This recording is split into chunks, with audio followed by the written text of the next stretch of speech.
Meus amigos, começando mais uma semana aí de muita expectativa, né? O Clube do Remo na sexta-feira enfrenta a equipe do Cuiabá. O Cuiabá que está numa situação semelhante à nossa, né? Eles também perderam os dois goleiros deles e vão ter que jogar com o terceiro goleiro, assim como a gente. Eu quero falar um pouquinho sobre o Léo Lang nesse vídeo, né? O Léo Lang que perdeu, né, a vaga de suplente ali do Marcelo Rangel, mas agora terá que ser o titular do time do Remo. Mais uma vez em uma emergência.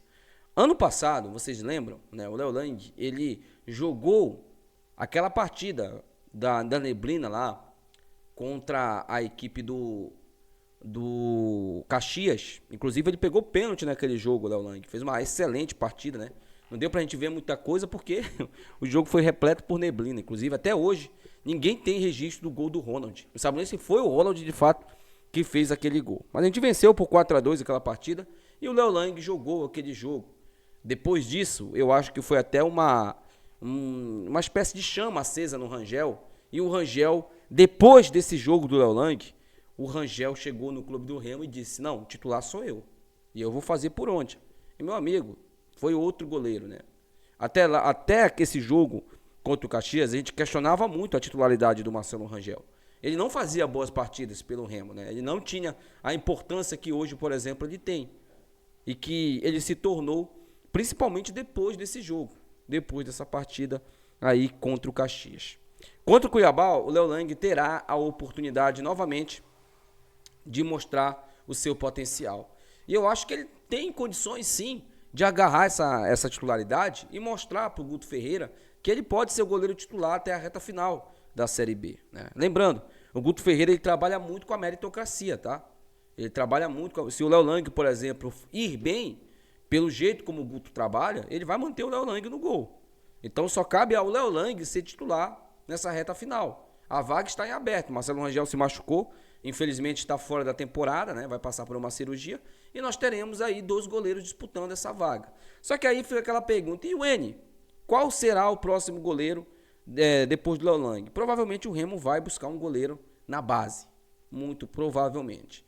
Ouvi, né, uns comentários aí de alguns torcedores pedindo o Vinícius de volta, né? Pelo menos para essa reta final. Lembrando, o Vinícius, até onde eu sei, está sem clube.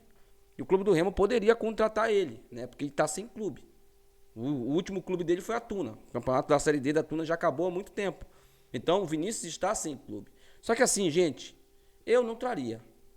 Eu acho que não acho uma ideia absurda, porque o Vinícius fez uma boa temporada pela Tuna, mas eu não traria. Até mesmo por tudo que o Vinícius tem, né? A gente sabe que é uma outra diretoria, é um outro executivo agora. O Vinícius teve problema com o Papelim, né? Quando o Papelim veio, agora é o Marcos Braz lá. Assim, é claro, né? Eu acho que seria muito, muito top pela história dele, por tudo que ele representa para o torcedor do Clube do Remo, ele conquistar o acesso para a Série A. Está no elenco da Série A, o Vinícius, né? Que conquistou o acesso para a Série A. Só faltava isso mesmo para eternizar ele como um dos grandes goleiros que vestiram essa camisa. Porque ele conquistou o acesso da Série B, da Série C para a Série B, conquistou o título da Copa Verde, sendo um ponto principal ali.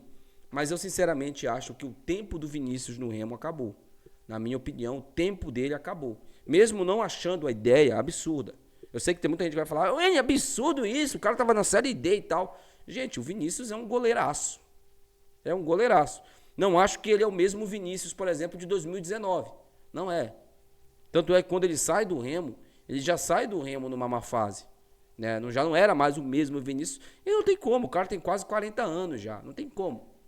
Mas ele é um cara dedicado, é um cara que se entregaria sim aos treinamentos. Mas nós temos 5 jogos. Nós não podemos apostar num goleiro que não está jogando um bom tempo. Mesmo esse goleiro sendo o Vinícius, tendo a história que o Vinícius tem. Mas eu acho que seria muito top se ele tivesse pelo menos no elenco, né? Mas eu não vou defender essa tese aqui não, de contratar o Vinícius não, tá? Não me interprete mal, por favor. Eu não acho que seria uma boa ideia trazer o Vinícius. Eu acho que a diretoria vai dar uma oportunidade para alguém da base, até o Igor Vinhas ter condições. Quando o Igor Vinhas tiver condições, será Igor Vinhas e o Léo Lang, né? Provavelmente para esse jogo aí o Remo deve levar um garoto da base, até por ser, né, um goleiro reserva, porque a gente vai precisar, né? Quem vai agarrar caso aconteça alguma lesão com o Léo Lang, né? A gente não pode descartar essa possibilidade também. Mas boa sorte aí ao Léo Lang, que vai ganhar a oportunidade da vida dele, né? Com o Igor Vinícius fora de combate por enquanto e o Marcelo Rangel, que só volta no ano que vem, o Léo Lang tem essa oportunidade que ele pode agarrar com unhas e dentes, tá? Ele entrou na reta final do jogo lá contra o Atlético, teve uma bola ali que eu achei ele bem inseguro ali, mas ele não comprometeu, né? Não pegou gol e isso ajuda muito o goleiro, né?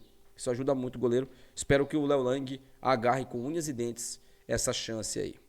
Bom, gente, deixa eu falar um pouquinho aqui sobre Guto Ferreira nesse vídeo, porque se o Marcos Braz queria, né, os holofotes para ele, em caso de acesso ou em caso de título, né, porque a gente também está brigando pelo título hoje, ele não teve, né?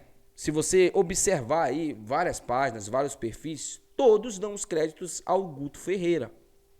Porque o Marcos Braz já estava aí, com o Antônio Oliveira, inclusive. O Guto Ferreira chegou depois e conseguiu colocar o Remo num patamar que o Remo não esteve. Inclusive, o próprio Guto Ferreira potencializou as contratações do Marcos Braz, que a gente questionava. Nós questionávamos vários jogadores dessas contratações aí, né, do Braz, se eles iam render alguma coisa. Só que nós temos que entender o seguinte, inclusive teve ontem um torcedor que comentou aqui de maneira muito inteligente, né, e pontual. O Hernandes não jogava na posição dele, pô. Não dá pra gente cobrar um menino assim. Vocês lembram que eu falava aqui nesse canal? Vocês lembram? Quem acompanha aqui o Legado diariamente sabe que eu não estou mentindo. O Hernandes joga bola, gente. Eu acho que esse moleque é bom de bola. Eu conheço um pereba quando ele pega na bola. O Hernandes não é um pereba, ele é um bom jogador. Só que ele joga fora de posição. E isso acaba com o futebol dele, acaba com o desempenho dele. É dito e feito, né? Eu falei, joga o moleque para as pontas. Principalmente a ponta direita, que é onde ele vai cortar para dentro e vai meter gol. Vai dar assistência, vai criar possibilidades. Hoje nós temos uma arma que a gente não tinha no campeonato, que era justamente a bola parada. Justamente as cobranças de falta. Por quê? Os goleiros vão ter muito mais atenção agora com o Hernandes. Ele fez 3 gols de bola parada contra o CRB, contra a Mucura e nesse último jogo agora contra o Atlético. Sabe qual foi o último jogador que tinha conseguido fazer 3 gols de bola parada com a camisa do Remo? O Alberto, lá em 2015. Vocês lembram do Alberto? Vocês lembram dele? Pois é, o Alberto tinha conseguido. Depois disso, 10 anos depois, a gente teve um jogador que fez 3 gols de falta, né? Na mesma temporada, que é justamente o Hernandes. E olha que segundo aí alguns filósofos da bola, conhecedores de futebol, né, inteligentões de futebol, disseram que não existia mais gol de falta, né? Bom, gente, sobre o Guto Ferreira, é claro e óbvio que o acesso vai ser mérito dele. Não vamos aqui confundir as coisas. O Marcos Braz tem todos os méritos também. Assim como o Papelim também tem méritos, mesmo tendo deixando o Remo. Porque a montagem desse elenco passou pelo Papelim e pelo Braz. A gente sabe disso. Só que o grande protagonista é o Guto Ferreira. Todo mundo fala isso. Se você olhar para a imprensa, né, o Guto Ferreira. Cara, o Braz, ele ofuscou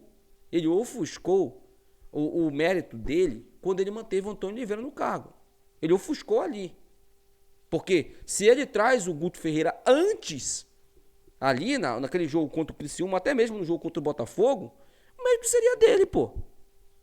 O mérito seria totalmente dele, mas ele ficou mantendo o cara, acreditando no trabalho do cara, dizendo que tinha convicção no trabalho dele. E aí agora, o Gutão da massa aí, com todas as discussões aí, que ele foi que ele é o grande protagonista desse momento. E de fato é mesmo, né, cara? O Guto Ferreira, ele resgatou, né, a vontade dos jogadores de competir, ele resgatou também, né, essa identidade do torcedor com o clube, assim, que eu falo, em termos de jogar junto, tá, gente? Muita gente questionando o Bainão. Eu nunca questionei o Bainão aqui, não. Não confunda também as coisas, tá? A minha crítica aqui era a capacidade de torcedor. Eu nunca falei que o Bainão, inclusive eu critiquei aqui nesse canal, um tempo desse, esse tipo de fala. Olha, o Bainão é um estádio azarado. Não é negativo, nunca foi. Nunca foi. O Bainão sempre foi um alçapão pro Remo, quando os jogadores tinham um saco roxo. Que eles tinham ali a mentalidade vencedora. O Bahia não sempre foi uma arma assim para o Remo. A minha crítica era justamente a capacidade de público, que eu acho que os jogos no Mangueirão atraem muito mais público. Não acho não, tenho certeza, né? Mas o jogo contra a Chape vai ser também no Bainão, então a gente sabe disso. Mas o mérito total, sem dúvidas, é do nosso treinador Guto Ferreira. Eu quero saber sua opinião aí sobre o Léo Lang, sobre o Vinícius. A minha eu já dei, eu não traria o Vinícius de volta. Eu não traria ele de volta, mas eu quero saber sua opinião sobre tudo isso, tá? Até o próximo vídeo, meus amigos. Tchau.